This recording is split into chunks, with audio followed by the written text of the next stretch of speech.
Welcome back to part 2 of Node.js tutorial.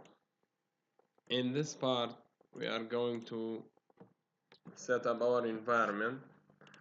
We have text editor. We need text editor to write our code in it. So we have a bunch of them. They are mostly programs that you write your HTML or web technologies programming language in it.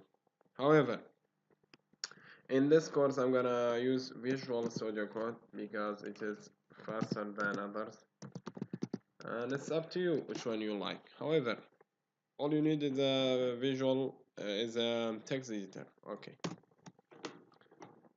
you go there and you download your Visual Studio.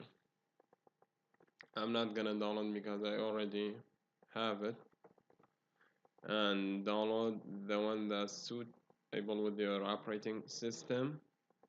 Like I have a Windows, so I would download Windows 64-bit, and yeah,